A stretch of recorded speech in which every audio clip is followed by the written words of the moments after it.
Welcome back to the Doctor Who Marathon. I'm your host McEdam, and today we're going to be talking about the short story Farewell Sarah Jane, written by Russell T Davies and is narrated by Jake Dunman.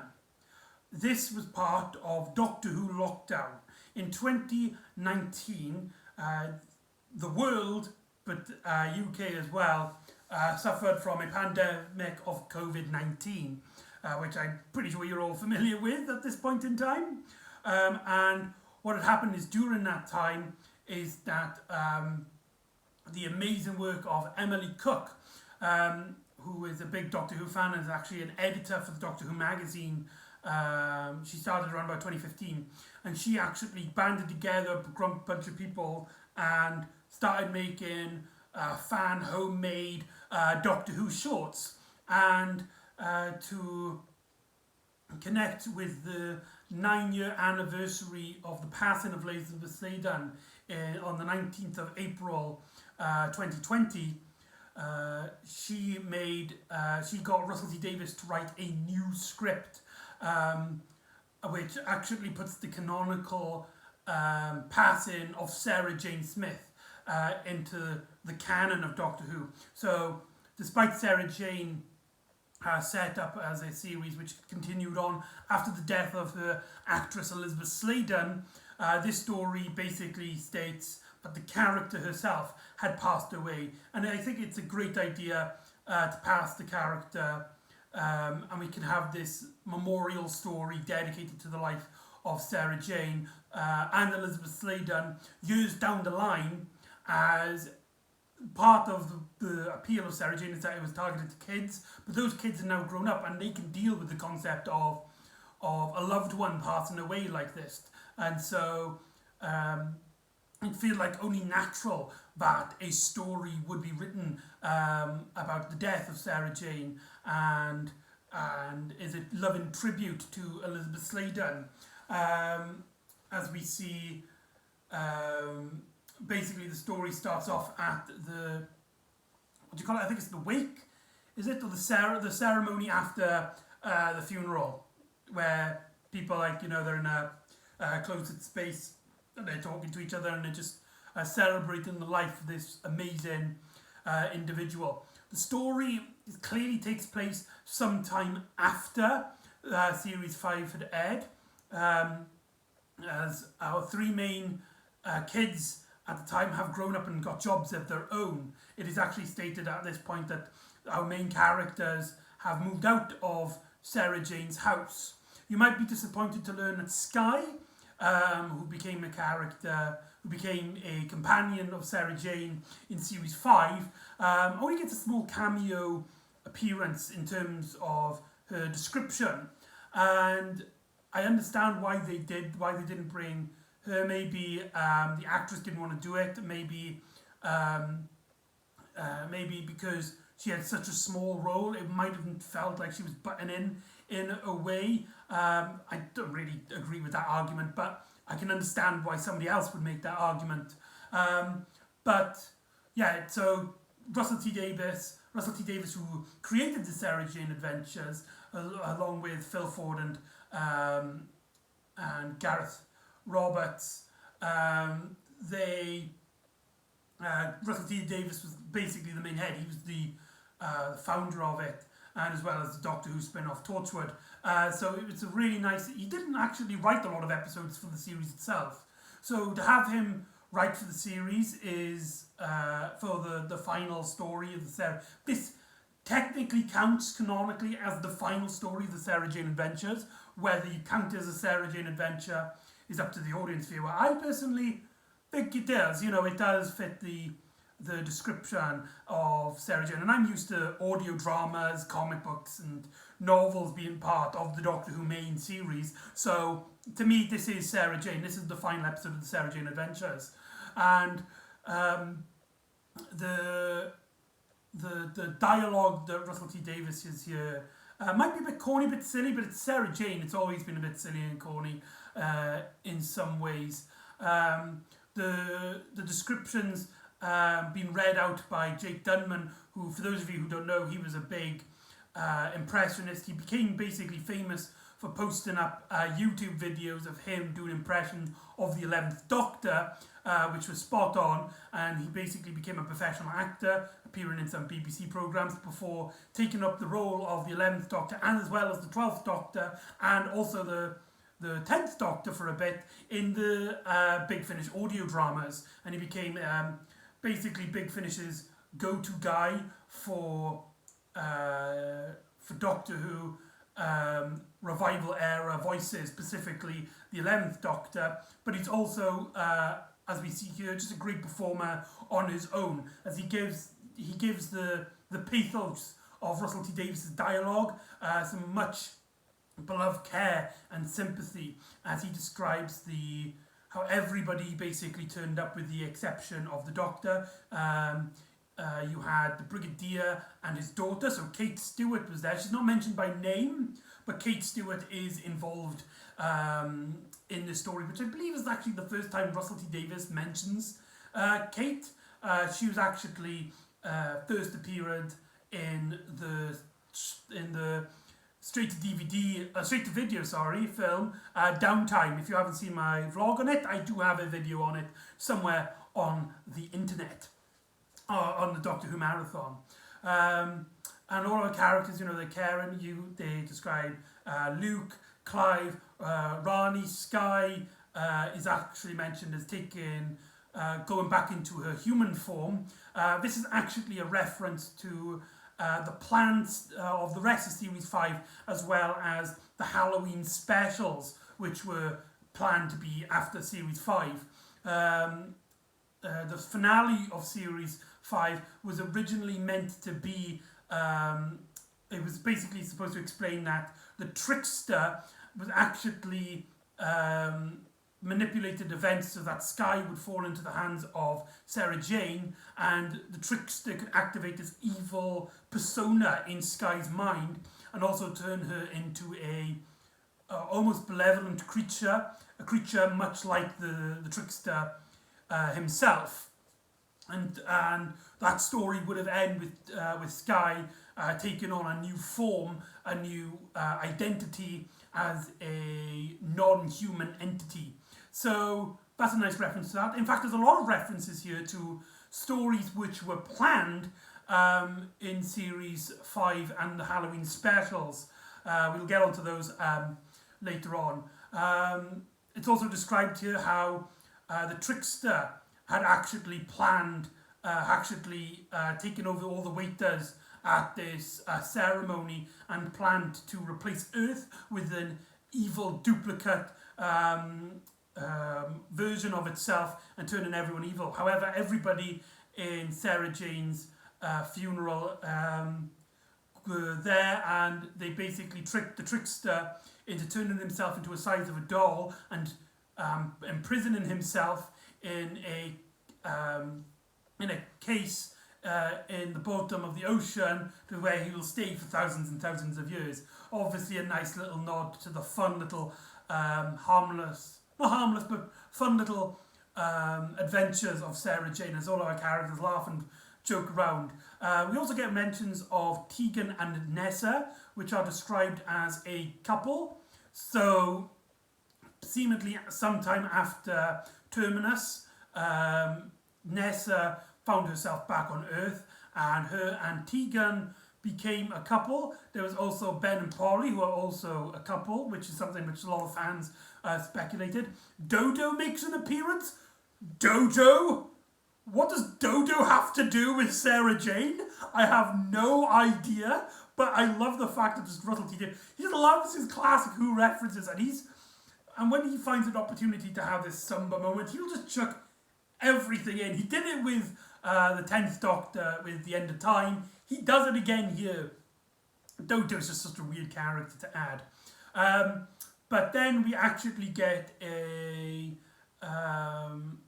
realize that this isn't actually just a narration. This is actually a hybrid story between narration and actually live acted performances, as Jacob Dunman's narrated that Jo Grant is in the room and she's got to go, and she says, once he says that, it cuts to then Katie Manning recording a clip of herself portraying the role of Joe Jones, aka Joe Grant, reprising the role. She has not aged a day since Death to the Doctor in series 4 of Sarah Jane Adventures. That was 10 years ago by the time that was recorded. That is absolutely astonishing. It blew me away. Like, bloody hell, she hasn't aged a bit. But her performance here, she has this really sweet, almost quirky performance which she had in Death to the Doctor. She goes, oh, sorry about dropping that vase. As it cuts to then a vase being shattered. That's really funny. I love that bit. But there's this one line. Russell T Davies, my God. Joe Grant is Joe Jones is like, well, I know what you're all thinking about the Doctor, and you're going to be disappointed that he doesn't turn up. But we can't expect him to be here. For you see, he has 2 hearts. Can you imagine them both breaking? That really is that is powerful. Just the idea of the Doctor not turning up because, he kind of loved twice as more as any other human. So him appearing at the funeral and his coming to terms with her death would be 10 times more painful to the fact which they will just not appear. I think the idea of the Doctor not appearing in Sarah Jane's funeral, I find it extremely depressing. To the point it kind of did bum me out when I watched this. But I think later on it's kind of explained like something else that might tie into that.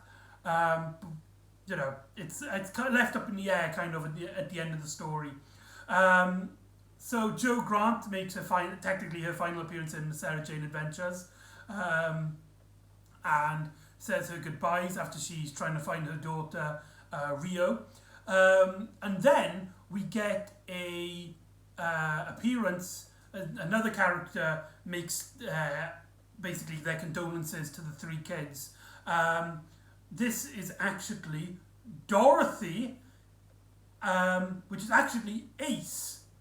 Sophie Aldred actually returns as Ace to basically convey her condolences to Sarah Jane. And she basically does explain that she did have an adventure with her not so long ago where they were fighting these werewolf bikers or something. I can't remember what she actually said, but this is actually a reference to a planned story in which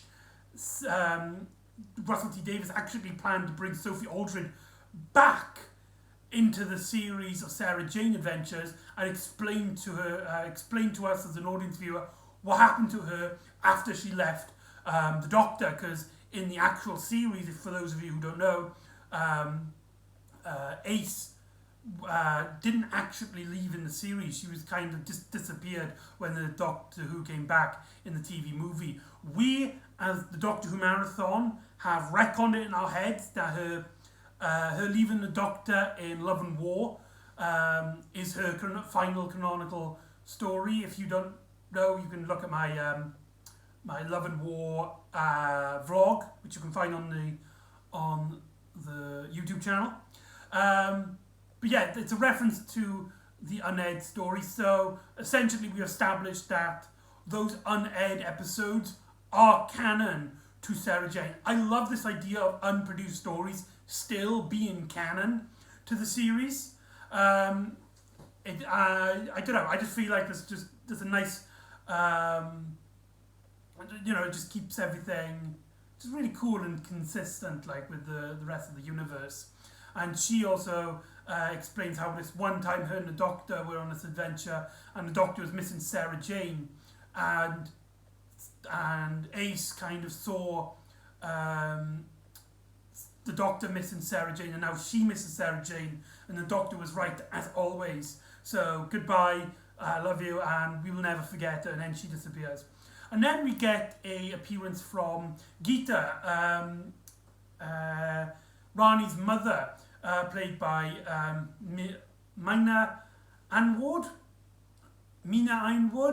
I do apologise. I'm butchering that name, I know.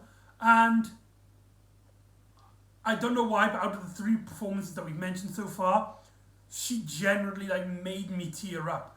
I don't know, I think this series might meant more to her as an actual person than we realise, because she really gives this dialogue, this sadness to her. She really is a great performance, and despite this being a small little fun little video to celebrate Elizabeth Sladen's life and the Sarah Jane as a series, she really makes you really can feel that she's in pain after the death of Sarah Jane. There's this moment where she's like,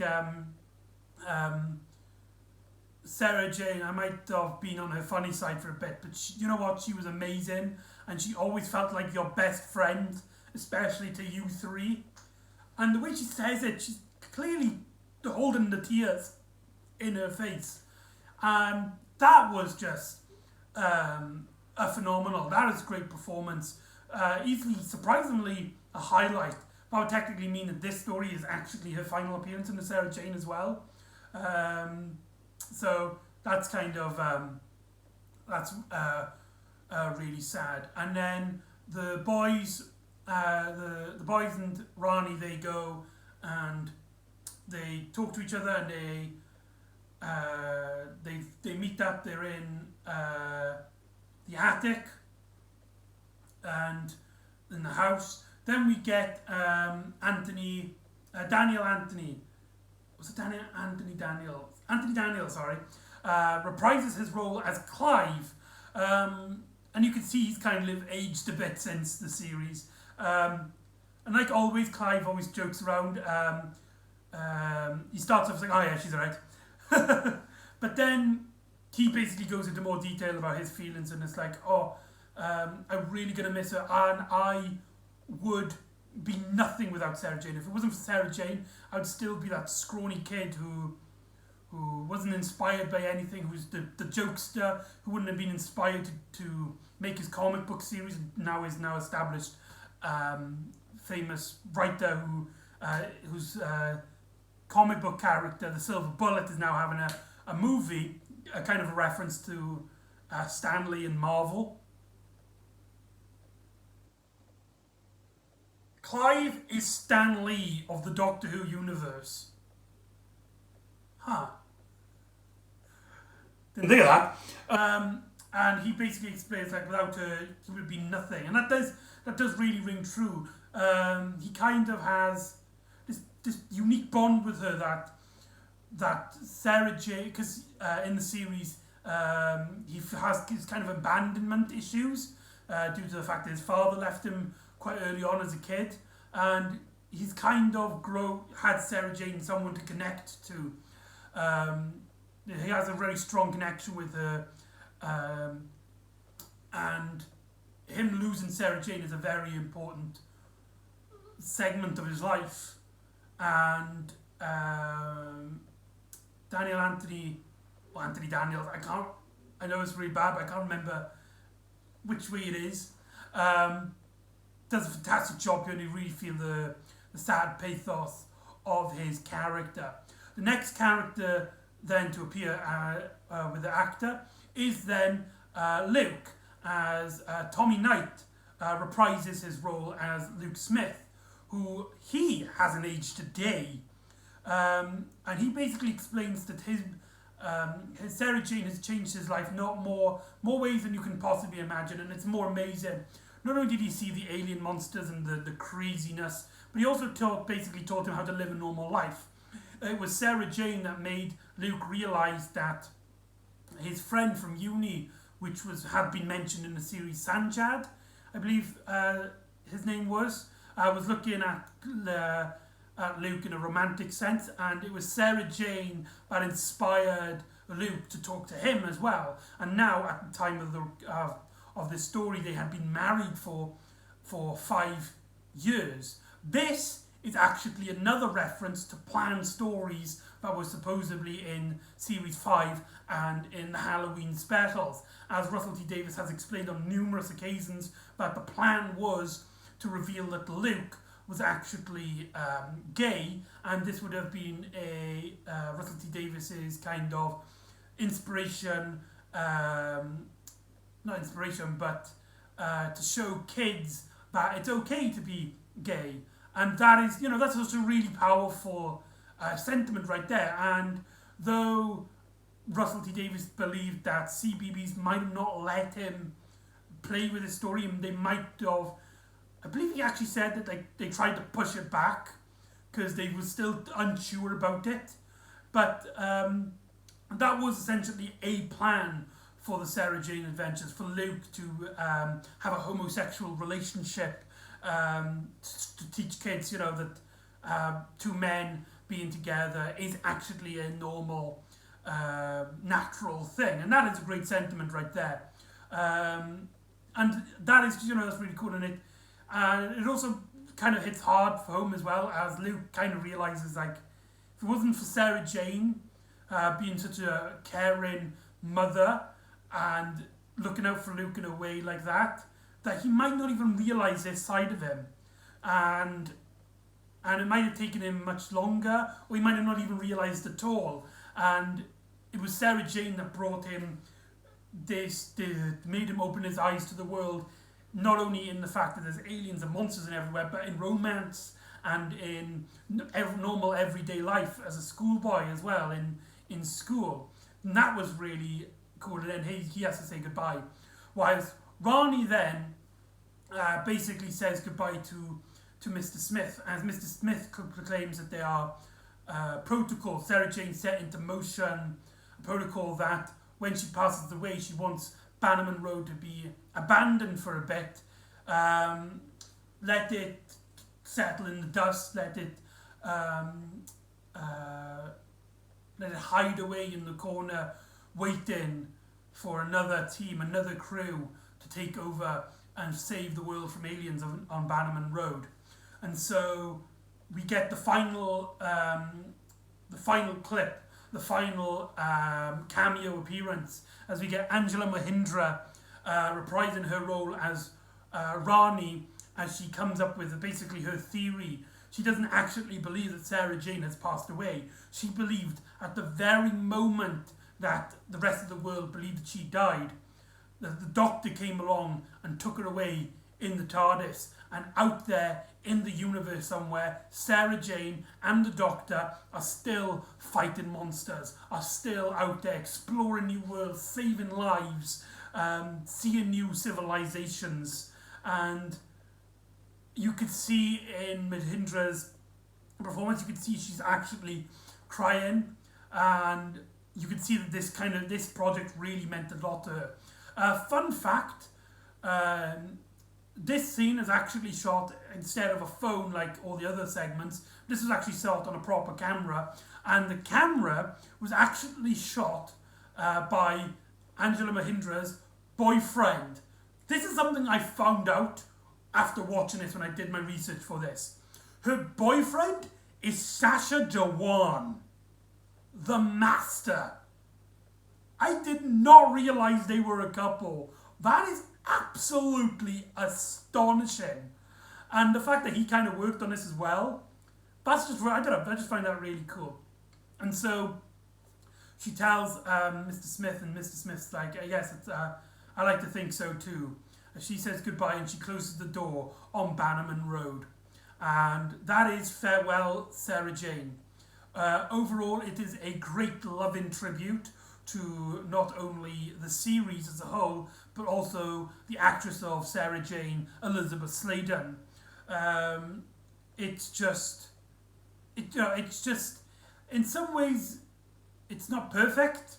It is a bit silly, and sometimes it's a bit goofy. It's kind of all over the place, where we get like goofy, silly moments with Joe Grant and all that, but then it like takes itself seriously all of a sudden. But at the end of the day, it was made as a loving tribute to one of Britain's greatest icons and one of the biggest sci-fi icons in the Doctor Who canon. So, it's it's something that really bookends the series, and it's just, it's just something great, and I'm so proud and so glad that I was able to watch this, and so I'm just so pleased that I was able to witness this.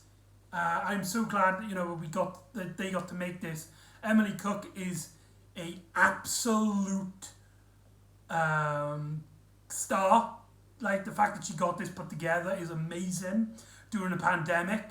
It is astonishing, it's great, and it's something which I think would be remembered for years to come as a great little segment of the Sarah Jane Adventures, the final Sarah Jane Adventures episode, unofficially. So, yeah, and that is the last time we will sadly be talking about the Sarah Jane Adventures and her crew, as that kind of bookends that segment of the Doctor Who universe. So, on that note, I'm glad that you've come and joined me on all of these Sarah Jane Adventure episodes, and I'll see you next time where we go back to the K9 series, and I have absolutely no idea what the plot is, like I usually do, because nobody knows anything about K9 is. So join me next time for Robot Gladiators, and I'll see you next time on the Doctor Who Marathon. Ta-da!